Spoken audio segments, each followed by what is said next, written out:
The chair of Tesla's board has been doing the rounds. By the way, on that note, last chance, time's ticking.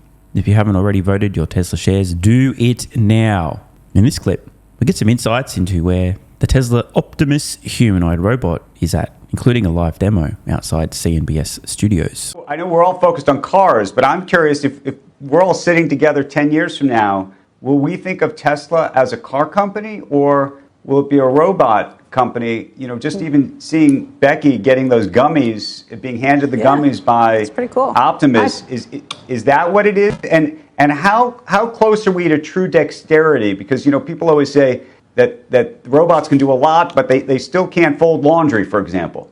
Oh, well, Optimus can fold laundry. I've actually I will been say in the it lab. was a pretty gentle grasp with the gummies that he could have squished, and once or twice he dropped him like he did just now, and he went back and picked him up carefully. No, that's pretty gentle. Exactly right. So I've been in the lab with Optimus. He can fold laundry. He can wipe the table down really well. He can hand things to you. You can actually shake hands with him.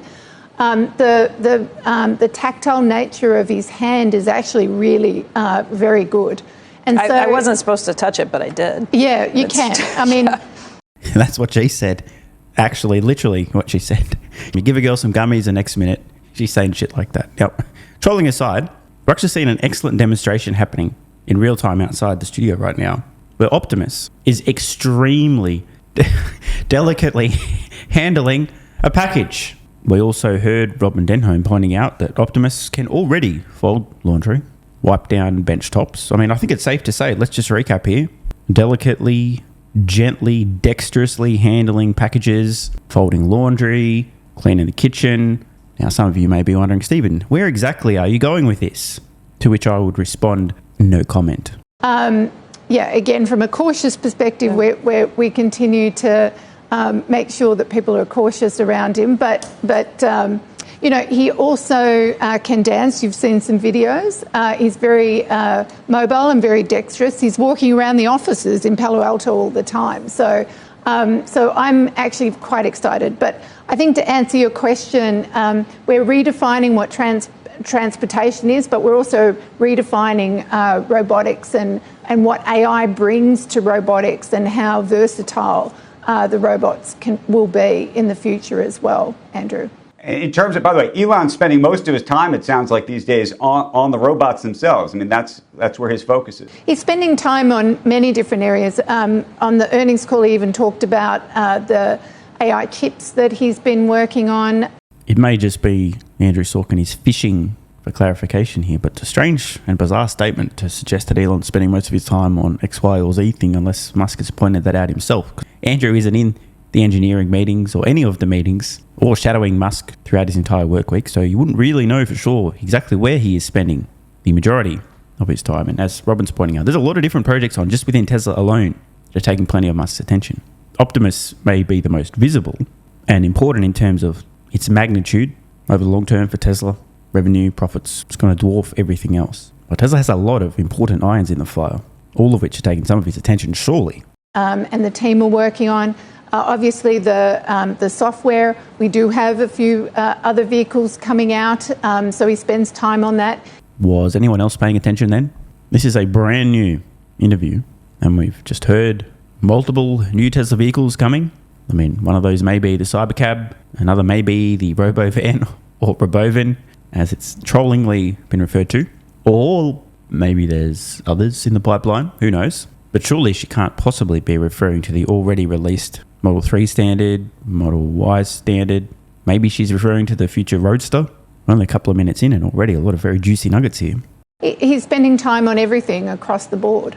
And then finally, because I got to ask you to weigh in on it, we ask everybody, you know, everyone talks about an AI bubble, whether there's a sort of, you know, indiscriminate spending, almost too much spending in this space, and that it's going to catch up to us at some point. Where do you land on that topic? Yeah, my view is that the technology of AI is truly transformative, and it will continue to be over the next decade or more in terms of what it's done. I was thinking about this yesterday. If you think about 100 years ago, where most houses didn't have electricity or had cars in the driveways, that to me is what's happening at this point. It's we're changing transportation with AI, and we're changing the way households will work and how workplaces will work with robotics, and I think that's incredibly exciting, and Tesla aims to be at the forefront of that. Robin, I want to thank you for joining us and for bringing Optimus with you, no less. Thank you. And I'd like to leave our shareholders with please get out there and vote. This vote is really important across the board in terms of not just the performance package, but also the directors and the other proposals that we have out there. Thank you. How many Tesla shareholders traditionally will vote in an annual meeting, and how many do you anticipate this Well, last time? year we had a record turnout, and we hope to have the same again this year. It is a very important vote. What was the percentage that turned out last year? It was quite high. I can't remember exactly, but Like one of the things. 75 or 80%. Well, don't forget we have a very unusual shareholder base in that we have over 30% that are retail shareholders, and so. For me, it's actually just making sure that shareholders use their voice and vote. And it's really important to us that they do. What she said, go vote, bitches. It really is extremely important.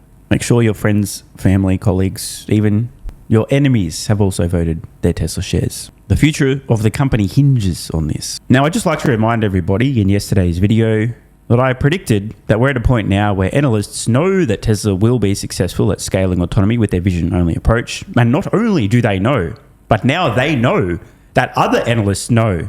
And not just that, but they know that other analysts know that they know. You can go on indefinitely. The point now, I literally said yesterday, it no longer requires any courage to admit that Tesla's going to dominate autonomy.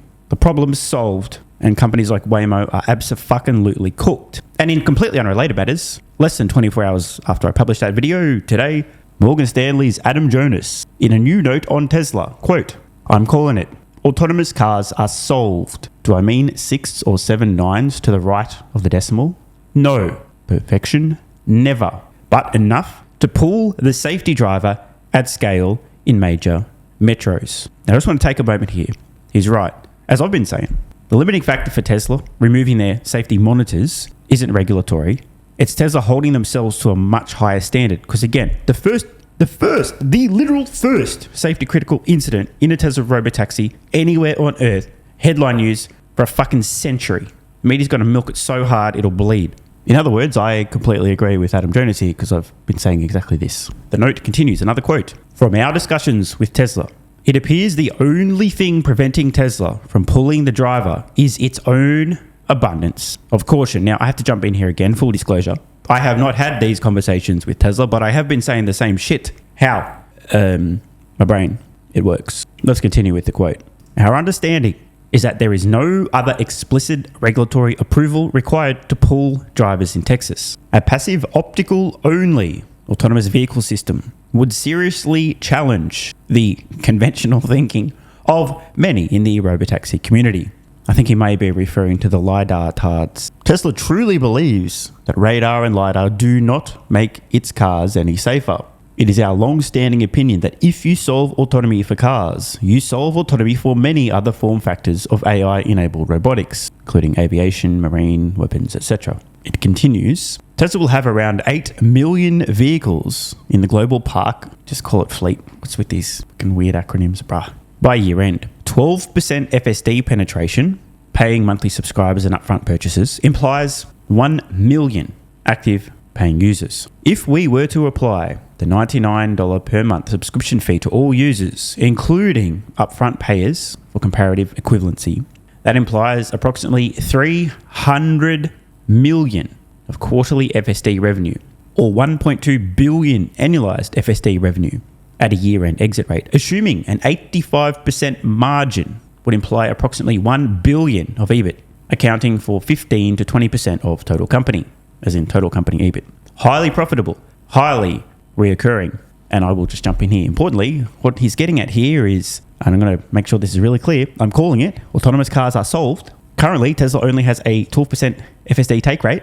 They've got 8 million vehicles in the fleet already, and at 12%, they're already at roughly $1 billion in extremely profitable, highly recurring EBITDA, e.g. profits. And if autonomy is solved, this 12% take rate is going to increase, meaning this $1 billion is going to increase dramatically. He might be onto something here. So thank you, Adam Jonas, for telling me what I've been telling you, as in everyone listening, for quite some time. But as I mentioned in yesterday's video, the cat's out of the bag now. It no longer requires any courage for any analyst to admit that Tesla's won autonomy. The problem's solved, that vision only works, that those morons claiming LiDAR was necessary are in fact morons who've been proven wrong. That it's Tesla themselves holding themselves to an extremely high safety standard, not regulators preventing them from pulling the safety monitors, and that in short, Tesla the company is about to undergo a monumental financial transformation on the back of their AI efforts. First, autonomy, robotaxis. Soon after, the Optimus humanoid robot. And now that Adam has had the bravery to come out of the vision-only autonomy closet, expect many of his slightly less courageous colleagues on Wall Street to do likewise. We have officially reached the point of no return. There's no turning back from here. Cat's out of the fucking bag, bitches. Grab your popcorn. Want more content? Early access? Bunch of perks? Click the links in the pinned comment. AG1 has been part of my daily health protocol for almost half a decade. It's packed full of vitamins and minerals and helps me fill in nutritional gaps while supporting energy, digestion, and immune function. It also has prebiotics and probiotics to promote gut health. I take my health very seriously, and so should you. Try AG1 today by visiting drinkag1.com/SMR or click the link in the pinned comment and enjoy a free welcome kit with vitamin D3 plus K2 and AG1 travel packs. That's drinkag1.com/SMR.